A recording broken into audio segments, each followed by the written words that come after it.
Maintenant, j'aimerais bien vous poser la question à savoir, actuellement, sur le plan des paradigmes idéologiques, sociopolitiques, où en est votre parti Réumi? Qu'est-ce qu'on peut dire actuellement? Est-ce qu'il y a eu un lifting ou bien c'est toujours le parti original actuellement, les enjeux et les perspectives du parti? Mais vous le savez tous, Réumi est un parti libéral qui s'inscrit dans la logique de vérité, de responsabilité et de liberté. Nous avons comme nom Réumi, ça veut dire le pays en Wolof. Macky Sall avait récusé dans le temps. Oui, il avait tort et il a rectifié. Donc ça veut dire tout simplement que nous mettons en avant les intérêts des populations. Nous mettons en avant les intérêts de notre pays. Donc nous ne sommes pas dans des calculs politiciens. Nous nous inscrivons totalement dans les préoccupations des populations. Nous nous arrimons à ces préoccupations-là. Donc Réumi, effectivement, est un parti de l'opposition qui est ancré au Sénégal, qui est représenté dans toutes les localités au Sénégal et dans la diaspora, qui participe aux élections et qui a pour ambition de tenir les rênes du pays et de rendre les Sénégalais, de faire en sorte que la vie des Sénégalais soit meilleure. Absolument. Donc il n'y a pas de proximité idéologique avec Macky Sall. Vous parlez de parti libéral. Oui, il y a une proximité idéologique, bien entendu. Bon, sauf que le libéralisme du président Macky Sall n'est pas toujours assumé. On entend certains de son parti dire qu'ils ne sont pas des libéraux, etc. C'est presque un cocktail. Mais bon, quoi qu'il en soit, il a eu à dire qu'il était dans un parti libéral, que son parti était un parti libéral. Les deux partis viennent des flancs du PDS, qui est un parti libéral, disons même le premier parti libéral en Afrique de l'Ouest. Donc, effectivement, nous avons des accointances idéologiques, mais nous sommes complètement opposés dans la manière de gérer le pays, et c'est ça qui fait que nous nous retrouvons au niveau de l'opposition.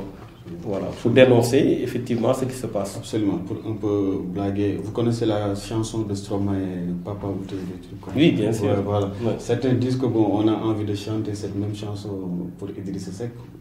C'est un papa ou bien le papa idéologique qui n'est pas toujours là par rapport à dans quelle séquence politique il est, on ne le voit presque jamais. Il est là, mais c'est le politicien le plus absent. Est-ce qu'on est dans le même pays? Ouais, si. Non, je pense que c'est l'homme politique. C'est l'absent le plus présent. Mais tant mieux alors. Quand on parle de l'absent le plus présent, ça veut dire qu'il a une capacité d'anticipation telle qu'à chaque fois qu'on évoque une question, on se remémore déjà de ce qu'il avait dit sur cette question. Et c'est ça qui fait qu'il n'est pas présent physiquement, mais il est l'absent le plus présent. Non, je pense que sa présence physique a été intense à tout point de vue à une période de son parcours politique. Il a été, n'oublions pas, le directeur de campagne du président Wade. Tout le monde sait qu'il a beaucoup joué pour que le Wade soit président de la République. Dès la création de Réumi, quand il a quitté le PDS, dans la création de Réumi, il a été partout au Sénégal. Il va vers les populations à chaque fois que besoin se fait sentir. Il contribue dans les débats à travers des contributions. Il ne fait pas des rares leaders qui font des contributions dans la presse pour donner son point de vue sur telle ou telle question, ou même faire des propositions au gouvernement. Il est présent et il a créé un certain leadership éclaté dans son parti qui fait que beaucoup de responsables du parti sont également présents sur toutes les questions. Donc je pense que Réumi est très très présent sur l'échiquier politique et son président est également présent. Absolument, même si sa présence physique fait défaut. Au vu de la... Sa présence physique ne fait pas défaut. Je pense que le plus important aujourd'hui, c'est d'être à l'écoute des Sénégalais, c'est s'arrimer aux préoccupations des populations, ce qu'il fait tous les jours. Donc c'est ça le plus important. Absolument. Vous parlez tout de suite de son leadership. Par rapport à sa précocité intellectuelle et aussi les fonctions qu'Idrissa Seck a occupées ici dans ce pays-là, lui reproche, certaines populations lui reprochent le fait qu'il ait fait des va-et-vient à la maison Wade qui ont quand même un peu plombé sa crédibilité au niveau de l'opinion. Est-ce que vous ne pensez pas que ça c'est un frein pour son accession à la magistrature? Non, il n'y a jamais eu de va-et-vient. C'est une démarche politique cohérente. N'oublions pas à cette période qu'Idrissa Seck se réclamait toujours du PDS. Donc qu'un responsable du PDS puisse parler au président de la République qui est en même temps le secrétaire général du PDS, je ne vois pas de problème en cela. C'était une logique politique qui s'était inscrite dans le temps. C'était à l'époque. Bon, mais depuis lors, nous sommes dans Réumi, nous sommes sur notre chemin, et tout le monde sait que Réumi est connu dans l'opposition, ancré dans l'opposition. Réumi a une vision très claire du Sénégal. Réumi est présent partout, et je pense que le président Idrissa Seck, vous le savez vous-même, est une personne extrêmement cohérente. C'était de la logique politique, mais est-ce que vous ne sentez pas, du point de vue de l'opinion, qu'ont les personnalités sénégalaises par rapport à Idrissa Seck, on le présente comme quelqu'un de versatile? Vous ne sentez pas... Versatile à quel niveau? Le fait qu'il était avec Wade, il était parti, mais le fait qu'il soit retourné, on nous dit que si ce n'était pas son retour vers Wade, aujourd'hui il devait être le 4e président du Sénégal. Oui, vous savez, ça c'est une appréciation externe que tout un chacun peut avoir. Mais moi je vous parle des faits. Aujourd'hui, on ne peut pas reprocher à quelqu'un qui est dans un parti politique, qui se réclame du PDS, qui se réclame de la famille libérale, de rencontrer un membre quelconque ou tout simplement le secrétaire général du PDS. Ça, ce n'est pas un problème. Maintenant, qu'on puisse apprécier ce geste de diverses manières, c'est compréhensible, c'est normal. On ne peut pas en vouloir à quelqu'un d'apprécier l'action politique d'un leader politique ou d'une personnalité politique. Je pense que c'est ça qui est... c'est un fait qu'on constate, c'est tout. Donc au-delà du fait, vous ne pensez pas que dans votre communication politique, que cela nécessite d'essayer de remédier à cette idéologie populaire que les gens ont nécessaire? Oui, je pense qu'à chaque fois qu'on a l'occasion de nous expliquer sur ces questions-là, nous le faisons. Mais bon, vous savez, on ne peut pas aussi accepter d'être contraint à nous expliquer tout le temps. Je pense qu'aujourd'hui, Idrissa Seck, à tout point de vue, n'a vraiment plus rien à démontrer. Du point de vue de la compétence, on a vu quand il était Premier ministre ce qu'il a eu à faire, du point de vue de la probité morale, intellectuelle, du point de vue de son courage, de son sens élevé du patriotisme. Je pense qu'aujourd'hui, quand même, de plus en plus, les Sénégalais sont conscients de cet état de fait. Ce qui reste maintenant, c'est de lui faire confiance et de lui permettre de servir son pays. Dans le landerneau politique, on sait qu'Idrissa Seck fait partie des personnalités les plus intelligentes. Mais récemment, on a vu Mamadou Sy Tounkara quand même jeter une pierre dans le jardin d'Idrissa Seck par rapport à des trucs de diplôme. Comme si, entre guillemets, c'était un mensonge par rapport au diplôme. Qu'est-ce que vous répondez? Non, j'ai déjà répondu à cette mais pour les téléspectateurs interpellation. De l'Herald TV. Oui, j'ai déjà répondu, même sur l'Herald, j'ai fait une contribution sur ça. Mais bon, très franchement, est-ce que vous pensez que le président Idrissa Seck va être recruté dans un cabinet de consultance international sans aucun diplôme? Vous pensez que sous le régime socialiste, il va être nommé ministre sans qu'il ait un diplôme? Non, il y a des gens qui sont intelligents qui n'ont pas certains diplômes mais qui dépassent. Non, mais il y a des questions formelles. Oui, mais il y a des nominations et des recrutements qui se font sur la base de diplômes. On ne peut pas recruter n'importe qui dans un cabinet international. Je pense que quand même ça c'est clair. Mais au-delà de tout, vraiment, ce n'est pas un débat intéressant, très franchement. C'est que il fallait démontrer que ce que Idrissa a dit, c'est la vérité. Mais on ne peut pas faire un débat sur le diplôme. Parce que le diplôme, ce n'est qu'une présomption de connaissance. Ce n'est pas parce qu'on est diplômé qu'on a de la compétence. Mais avec Idrissa Seck, on n'est plus dans la présomption. Sa compétence, ses connaissances, ses capacités, c'est un fait. Ce n'est plus à démontrer. Donc vraiment, c'est un débat dépassé. Vous pensez que qu'est-ce qui a animé une personnalité médiatique comme Tounkara à dire certaines choses? Mais je ne sais pas, je ne pense pas qu'il est... Du point de vue de la population, c'est une personne crédible avec je ne sais pas. Écoutez, très franchement, peut-être lui il répondra à cette question. Mais moi, je suis chargé de com du parti Réumi, responsable dans Réumi et proche d'Idrissa Seck. Donc je ne peux pas admettre qu'on dise certaines choses sur sa personne, sur son image. Ça n'est trop. Je pense qu'on a trop laissé faire parfois. ce qui est important aujourd'hui, c'est qu'on respecte les populations, qu'on laisse les populations choisir, mais qu'on n'essaie pas quand même de discréditer un homme politique respectable par des accusations fallacieuses. Absolument. Abdoulaye Wade présentait Idrissa Seck comme le jardinier de ses rêves. Après Abdoulaye Wade, tout le Sénégal pensait que c'est Idrissa Seck qui allait le remplacer. Mais du point de vue des urnes des élections, on est un certain essoufflement de Rewmi par rapport à ses premiers scores. Est-ce que votre parti ne s'est pas un peu essoufflé? Essoufflé? Non, j'ai vu que parfois on fait des comparaisons. Comparaison n'est pas raison. Un résultat n'a pas de sens s'il n'est pas analysé dans son contexte. Je vous donne l'exemple de 2012. On dit oui, Idrissa a dégringolé. Mais le résultat de 2012 est un résultat inédit. Ça entre même dans un cas peut-être même insolite.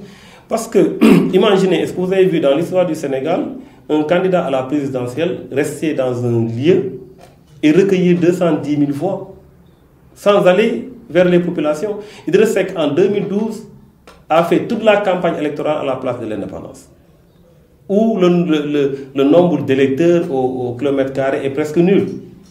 Et pourtant, des Sénégalais sont allés aux urnes pour voter pour lui, alors qu'il n'est même pas venu dans leur localité. Vous vous rendez compte? Donc, il ne faut pas comparer les choses, ce n'est pas comparable. Quelqu'un qui fait une campagne électorale, qui va aller dans un village, qui se rend compte que le village n'a pas d'électricité et qui leur dit, quand je serai élu, vous aurez de l'électricité, ce qui les motive davantage, celui-là n'est pas comparable à quelqu'un qui n'est même pas venu aux alentours de ce village-là, qui a été à la place de l'indépendance. Donc nous avons eu un score honorable en 2012, à la limite même inédit. Et c'est ça qui s'est passé. Donc je pense que ceux qui disent qu'il y a des dégringolades et tout ça n'ont pas fait la bonne analyse. Aujourd'hui, nous travaillons tous les jours pour convaincre les populations, pour faire en sorte que les populations puissent être au courant de notre programme de société, et c'est ce que nous faisons tous les jours. Donc vous pensez qu'avec le recul, si Idrissa Seck avait fait une campagne électorale complète, il aurait pu arriver numéro 2? Ça aurait été différent, c'est clair, ça aurait été différent. Je vous dis, en politique, une population qui vote pour vous, c'est par rapport à quoi? C'est par rapport à une attente. Quelqu'un que vous trouvez dans votre village, dans un village, et que vous promettez de réparer le forage, il a intérêt à voter pour vous. Mais quelqu'un qui ne vous voit pas n'a pratiquement pas intérêt à voter pour vous. C'est pourquoi d'ailleurs, c'est ceux qui sont partis très tôt et qui ont malheureusement qui n'ont pas respecté leur signature, parce que le 2 février 2012, tous les leaders avaient signé un document pour dire qu'ils allaient rester ici pour mener les combats avec le M23, pour que le président Wade ne puisse pas faire son 3e mandat. Mais il y en a qui n'ont pas respecté leur signature et qui sont partis. Donc, peut-être ils ont eu la chance d'aller vers les populations. Les populations n'ont pas vu les autres leaders. Ils ont pensé que ce sont ces candidats-là pour qui il fallait voter. Ben, ce qui s'est passé, on l'a vu, la suite, on l'a vu. Mais nous ne regrettons rien du tout. Parce qu'on nous dit souvent... Vous n'êtes pas des opportunistes politiques? Dans quel sens? Le fait que Macky Sall aurait pu rester à Dakar comme les autres leaders politiques, mais les gens qui ont signé aussi sont allés faire la campagne. Mais nous préférons honorer notre signature. Vous savez, j'ai l'habitude de le dire, on dit « Ah oui, vous n'avez pas fait campagne. » Oui, nous n'avons pas fait une campagne électorale, mais nous avons fait une campagne pour défendre les principes, pour défendre les valeurs, pour respecter notre signature. Et ça, pour moi, c'est extrêmement important. Dans un pays, il faut que les valeurs soient en avant. Nous avons dit non, et nous avons dit non jusqu'au bout. Et ça nous a valu ce que cela nous a valu, mais nous ne regrettons absolument rien du tout. Si c'était à refaire en 2019, vous avez fait la même chose. À chaque fois que nous apposerons notre signature sur un papier, nous respecterons notre signature. Absolument. Le Fonds Manko Wattu Sénégal dénonce... Et il dit que le fait que Macky Sall désigne le 30 juillet, je pense, pour la date des législatives, a été quand même une décision assez cavalière. Est-ce que unilatérale? Est-ce que vous C'est une décision effectivement unilatérale. Vous savez, il y a eu une rencontre entre l'opposition, Manko Wattu Sénégal et le président de la République. Au sortir de cette rencontre, les services de la présidence ont sorti un communiqué pour dire qu'il y a eu des points d'accord, notamment la date des élections législatives prévues le 2 juillet 2017. Oui, mais ça, de toute façon, je peux même vous dire que le jour-là, l'opposition avait évoqué cela. Donc, malgré tout, on s'était tombé d'accord sur ça, le 2 juillet. Alors, si le président de la République a comme volonté de reculer les élections, mais il aurait pu en discuter avec l'opposition, il aurait pu attendre qu'il y ait un consensus sur ce point-là. Finalement, ça sert à quoi de dire qu'on a eu un consensus? Ça sert à quoi de déclarer que nous avons discuté et nous sommes tombés d'accord sur un point? Si on tombe d'accord sur un point et que le lendemain, le président de la République a la latitude d'une manière unilatérale de prendre une décision, ben, ça pose problème. Donc, bien entendu, c'est une décision unilatérale, à la limite irrespectueuse, parce qu'on ne peut pas enclencher un processus de dialogue avec l'opposition et décider. D'ailleurs, c'est ce qu'il a fait avec les députés de la diaspora. C'est ce qu'il a l'habitude de faire. Malheureusement, le président de la République ne semble pas vouloir mettre le dialogue au devant de ses préoccupations. Est actuellement biaisé avec le pouvoir. Exactement, exactement. Je pense qu'il y a un défaut de volonté. On a même l'impression que le fait de recourir à l'opposition, c'est une manière un peu de faire son image, de se montrer en démocrate, d'homme de dialogue, etc. Mais à chaque fois, on se rend compte qu'il n'y a pas une volonté réelle. La preuve, il prend la latitude de changer les choses à sa guise. Et ça, ce n'est pas normal, ce n'est pas acceptable. Absolument. Quelle analyse faites-vous du processus électoral, le comité de veille, la refonte du fichier? L'opposition continue à récuser quand même Abdoulaye Daouda Diallo comme l'organisateur des élections. Que pensez-vous de ces faits politiques? Oui, écoutez, pour ce qui est de Abdoulaye Daouda Diallo, que l'opposition recuse, mais ça c'est une question de principe.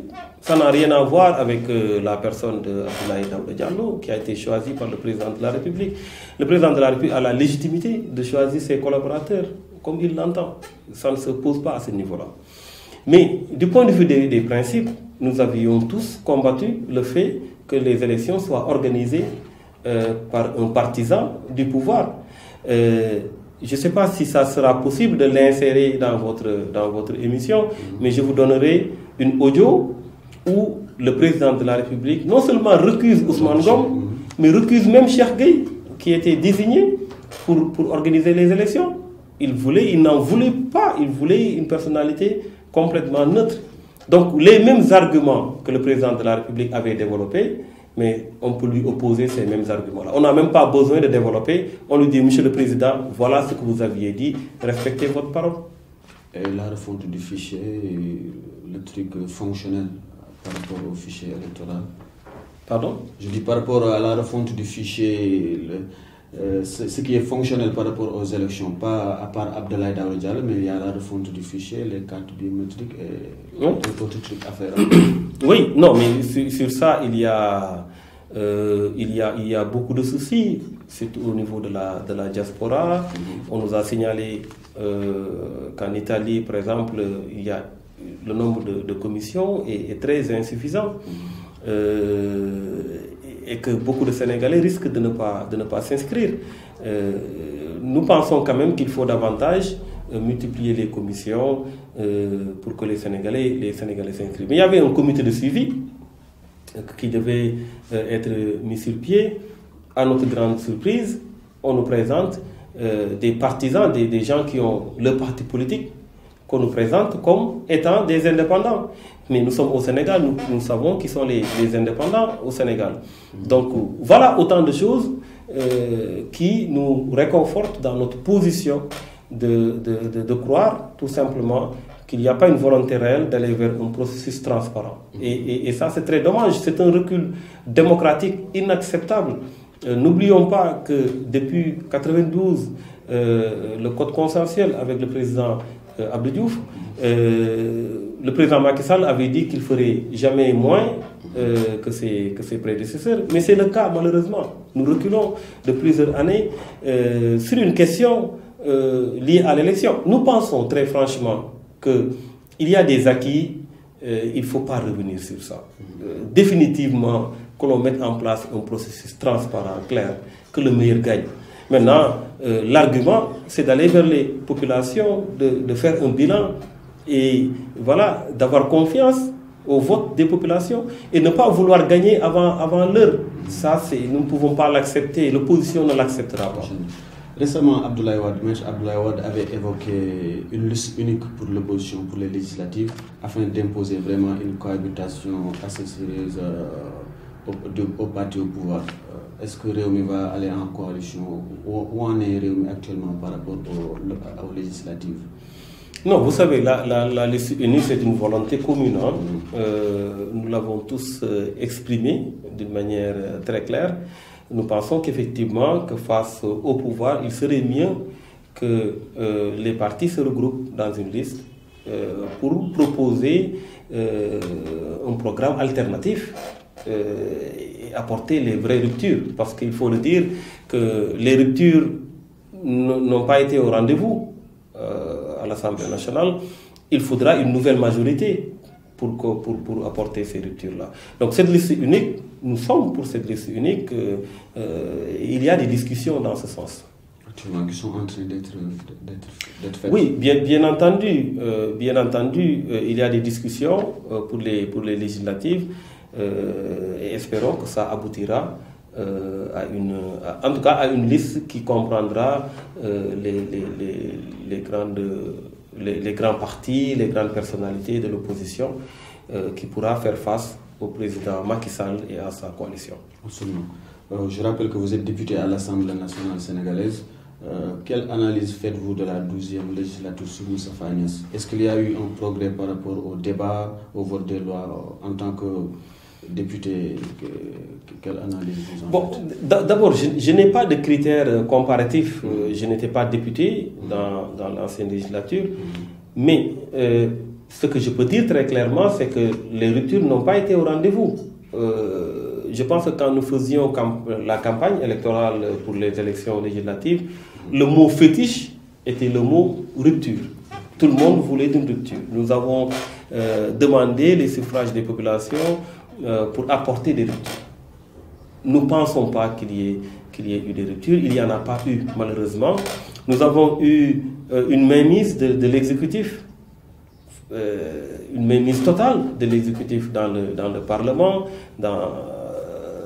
et aussi malheureusement une majorité qui a tout fait, qui a affiché une volonté claire de massacrer l'opposition, de ne pas créer le débat au sein de l'Assemblée nationale, de ne pas créer l'interaction. On va jusqu'à organiser des votes sans débat. Et puis voilà, c'est la majorité qui l'impose. On nous demande maintenant, si les ministres viennent, vous posez votre question, vous n'avez pas le droit de répliquer. Donc il n'y a pas de dialogue, il n'y a pas d'interaction. On voulait profiter de la venue du Premier ministre pour qu'il y ait un dialogue au sein de l'hémicycle. Ce n'est pas le cas. Des questions qui sont envoyées à l'avance. Le Premier ministre et son gouvernement qui viennent faire leur propagande politique et faire des autres députés un décor. Vraiment des procédés inacceptables dans une démocratie. Nous pensions qu'il y aurait une séparation des pouvoirs. Nous pensions qu'il y aurait un contrôle effectif de l'exécutif, des commissions d'enquête parlementaire pour parler de certaines, pour voir mettre au clair certains dossiers, des questions écrites, questions orales, questions d'actualité qui vont être traitées, qu'on fasse convenablement ce travail, qu'on fasse appel à des autorités impliqués dans des dossiers nébuleux, qu'on les appelle à l'Assemblée nationale. Nous avons tenté avec un directeur de la place pour le faire venir à l'Assemblée nationale. La majorité dit niet, il ne viendra pas. Donc, c'est pour vous dire tout simplement, et on ne peut pas, je vois certains apéristes désigner du doigt, commencer à désigner du doigt Moustapha Niasse. Non mais attendez, quand même, même s'il a une part de responsabilité dans ça, c'est la majorité à l'Assemblée nationale qui impulse, qui prend les décisions. Cette majorité est présidée et gérée par le président Macky Sall lui-même. Donc il faut le dire très clairement, c'est l'échec du président Macky Sall à l'hémicycle parce qu'il a véritablement managé cette majorité, et cette majorité malheureusement nous a inscrits dans une logique de recul démocratique inacceptable. Absolument. On a aussi noté une certaine indiscipline de certains députés. On a vu des échanges aigres-doux entre Moustapha Cissé Lo et Aïda Mbodj. Est-ce que ça n'a pas aussi décrédibilisé la fonction de député? Non, les échanges, ce n'est pas ça qui décrédibilise la fonction de député. Il faut aussi savoir raison garder. Dans une assemblée nationale, c'est normal qu'il y ait des échanges. Ça, ce n'est pas le plus important. D'ailleurs, si on n'a que des échanges, on n'aurait pas dit non. Parce que au moins, chacun va parler avec son tempérament, sa manière de parler, bon, chacun avec son style. Voilà, ce n'est pas un problème. Mais le problème, c'est quand on a quelque chose à dire et qu'on n'ait pas l'opportunité de la dire. Quand on nous ferme la bouche, quand on crée des processus qui ne permettent pas aux députés de s'exprimer. C'est ça qui est grave. C'est comme je le dis, parfois sur une question importante, on dit oui, c'est sans débat. Et personne ne débat de ça. Et on vote directement. Qui vote, c'est la majorité. Ou quand le ministre est là et que le ministre donne de mauvaises réponses, on a besoin de parler au ministre, de lui dire non, monsieur le ministre, nous sommes désolés, mais ce que vous dites n'a rien à voir avec la réalité. Voilà ce que les populations ont dit, voilà ce qu'on a vu sur le terrain. Si on nous ferme la porte, on nous dit non, il n'y a pas possibilité de deuxième tour, vous n'avez pas la possibilité de répliquer au ministre, vous n'avez pas la possibilité de parler au ministre. C'est ça qui est dommage. C'est ça qui est dommage. Et je pense qu'aujourd'hui, nous devons travailler à aller vers une rupture. Maintenant, on n'a jamais dit qu'il fallait que la majorité se mette contre le président de Macky Sall. Il y en a beaucoup qui disent oui, nous n'allons pas. On n'a pas dit ça. Mais dans la Constitution, on dit du président de la République, on dit de l'Assemblée nationale, on dit du Parlement. Donc, aussi bien le président de la République, l'exécutif, tout ça, ils ont leurs prérogatives.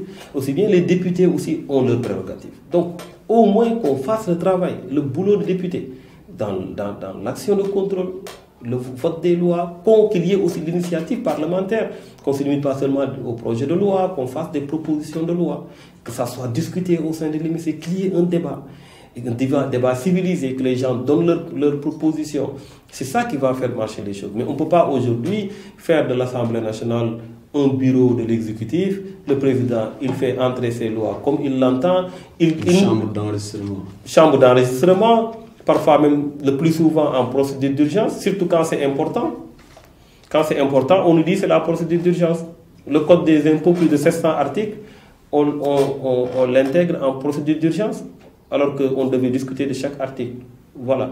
Parfois, on vote des lois dans la précipitation. On nous dit non, la loi, on va ramener la loi parce que finalement, nous avons eu un accord, etc. Donc, on revient, on ramène la loi pour qu'on vote de nouveau. Non, ce n'est pas respecter le Parlement et c'est dommage. Absolument. Vous ne craignez pas que cette majorité mécanique soit exacerbée par le vote des députés de la diaspora? Est-ce que c'est pas un subterfuge politique? Non, les députés de la diaspora, écoutez, nous l'avons dit, c'est normal que des Sénégalais, où qu'ils se trouvent, soient représentés au niveau de l'hémicycle. Sur le principe, il n'y a aucun problème. Mais maintenant, ce qui est clair, c'est qu'on a voulu politiser cette affaire. Et c'est ça qui est apparent, c'est ça qui est clair. Et c'est dommage d'ailleurs qu'on en soit à cette situation-là. J'ai toujours dit que la meilleure manière de régler le problème des Sénégalais de la diaspora, c'est de régler les problèmes du Sénégal. Parce que tous ceux qui sont à l'extérieur, mais ils sont là-bas parce que voilà, ils veulent rendre service à leur famille au Sénégal. Ils font tout pour que leur famille ne manque de rien. Si vous donnez à leur maman la possibilité de se soigner, mais vous l'aidez. Si vous construisez dans son village un hôpital, vous l'aidez. Si vous parvenez à faire en sorte que son jeune frère qui est à la maison trouve du travail, mais vous l'aidez. Mais vous ne faites rien de ça. Ensuite, vous faites le tour de la diaspora. Vous connaissez tous les problèmes. Vous ne faites rien pour régler les choses. Et vous venez nous parler des députés de la diaspora. Qu'est-ce qu'ils vont venir faire? Quand ils commenceront le travail, qu'est-ce qu'ils pourront faire? Ils ne pourront que mettre sur la table les réclamations, comme nous le faisons déjà, comme tout le monde le fait, comme ils le savent déjà. ils connaissent les réclamations, ils connaissent les préoccupations. Donc c'est une question de volonté politique. Quelle que soit la présence du député, sa sincérité, sa volonté, la décision finale appartient à l'exécutif. Si l'exécutif manque de volonté politique, il n'y aura rien du tout. Et ce que je peux vous dire très clairement, c'est que cet exécutif-là est dans la politique politicienne. C'est ça le problème. Parce que si on veut régler les problèmes de la diaspora, on sait comment les régler. Mais on n'en fait rien du tout. C'est du populisme. C'est du populisme. Écoutez, vous pensez que les Sénégalais de la diaspora ne l'ont pas compris? Attendez, ils l'ont bien compris. Je pense quand même qu'il faut être sérieux. Il faut prendre les questions avec tout le sérieux qu'il faut. Parce que la diaspora, il faut régler les problèmes de la diaspora. Il faut des problèmes divers. C'est une diversité, hein, parce que chaque pays avec ses problèmes. C'est ça qu'il faut dire. C'est pourquoi d'ailleurs les modalités pratiques, j'aimerais bien qu'on me les explique. Il y a des départements au niveau de la diaspora. Maintenant, si quelqu'un gère, est le député d'un département qui fait 6 pays, 7 pays ou 5 pays, comment il va faire pour faire son travail? Comment il va se déplacer dans ces pays-là? Comment il va faire? Ça va poser problème. Non, ils ne l'expliqueront jamais. Ils ne diront pas concrètement comment ça doit se faire. Est-ce que quand ils introduisent leur procédure d'urgence, est-ce que le député va prendre un vol et venir voter et rentrer?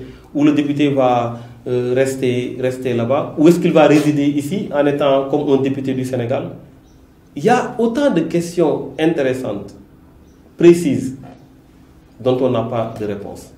Il n'y a aucune réponse sur ces questions-là. Bon, maintenant, c'est clair, on l'a dit, sur le principe, aucun problème. Il faut que la diaspora soit représentée. Mais du point de vue de la résolution des problèmes de la diaspora, il y a un défaut de volonté politique qui a été d'ailleurs clairement affiché par le président de la République et son équipe.